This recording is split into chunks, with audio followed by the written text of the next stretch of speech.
સમાધાન બાદ વિવાદ વચ્ચે બંને કલાકારો સામસામે આવી ગયા છે। સોશિયલ મીડિયા પર બંને કલાકારોએ વિડીયો જાહેર કર્યો। બ્રિજરાજ દાન ગઢવી અને દેવાત ખવડે વિડીયો જારી કર્યો। 2025 પછી શાંતિ થઈ જવાની છે। આ નિવેદન બાદ ફરી એકવાર કલાકારો વચ્ચેનો વિવાદ શરૂ થયો। દેવાત ખવડે બ્રિજરાજ દાનના વિડીયો પર પ્રતિક્રિયા આપી અને કહ્યું કે વિડીયો જોયા બાદ મારે જવાબ આપવો જરૂરી છે। મારા એડ્રેસ છુપાવવાની ક્યાં જરૂર છે? ઇસ્કોન આંબલી રોડ પર મારી ઓફિસ છે। ભાઈ તું કોઈ મોટી તોપ છે? તને શું કહ્યું સાંભળ્યું।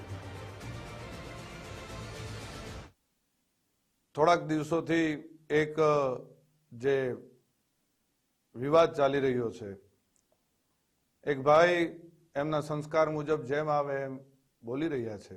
આ ભાઈ છે ને એને ખૂબ મારા ચાળા સમાધાન પછી કર્યા છે, પણ જેટલા સહન થતું હતું ત્યાં સુધી સહન કર્યું છે। પછી સહન થાય એવું નહોતું એટલે જવાબ દેવો ખૂબ જરૂરી હતો અને એને જ દીધો છે। આ પાકું હજી કહું છું કે 2025 નું એને જ કીધું છે મેં। એમાં હજી હું કહું છું, રિપીટ એન્ડ રિપીટ કહું છું કે એને જ કીધું છે અને એને જે મજા આવે એને એ છૂટ છે। એને બહુ મોરે મોરાનો શોખ છે તો એને છુપા એના એડ્રેસ રાખવા પડે છે, એને છુપી રીતે રહેવું પડે છે।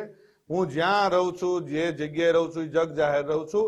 અને બીજું હું 50-50 ટોળા લઈને નીકળવા વાળો માણસ નથી। હું એ બીકણ માણસ નથી। મારે કોઈ બોડીગાર્ડોને બધાને કોઈ કોન્ટ્રાક્ટ ઉપર રાખવા પડતા નથી। આપણે રાખવા પડે છે। આપણે 50-50 100 જણાને છેલ્લા કાર્યક્રમમાં આપણે 200 જણાને લઈને ગયા હતા, એ ખ્યાલ છે ને?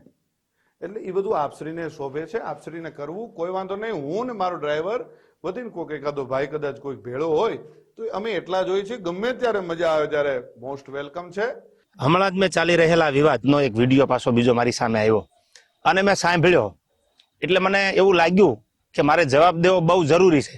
પબ્લિક સુધી, સારા માણસ સુધી એક સારો મેસેજ પહોંચે એટલા માટે। એ વિડીયોમાં એ બોલે છે પેલો પોઈન્ટ કે એડ્રેસ છુપાવવું પડે છે એને। તો મારે એડ્રેસ કેમ છુપાવવું પડે ભાઈ? મારી તો અપડેટ હોય કે મારો ગઈકાલે કાર્યક્રમ છે, છતાંય તારે એડ્રેસ જોતું જ હોય તો ઇસ્કોન આંબલી રોડ ઉપર મારી ઓફિસ છે, આ મારું એડ્રેસ। ઓકે, બીજી વાત, પ્રશ્ન બીજો કે 200 લોકોને સાથે લઈને ફરે છે। 200 લોકો એટલે એક ગાડીમાં 4 નું 5 નું સીટિંગ હોય તો 200 લોકોમાં કેટલી ગાડીઓ ગમશે કે મારે જોવે? આપ પણ જાણો છો। જેને જેને ડાયરા કર્યા આયોજકને પૂછો કે કેટલી ગાડીઓ લઈને આવું છું, એ બધા પ્રૂફ પુરાવા દેવાની જરૂર નથી। આ એકદમ ફેક્ટ વાત છે, ઉપજાવેલી વાત છે એની। ત્રીજી વાત કરું તો સમાધાન કરવા માટે 50 લોકોને દોડાવ્યા, આવો એ બ્લેમ કરે છે મારી પર। હું સમાધાન કરવા દોડાવું? તું એવડી મોટી કોઈ તોપ નથી કે પબ્લિક પાસે, ઓડિયન્સ પાસે એટલો બધો સમય નથી આ ફાલતુ વાતું સાંભળવાનો।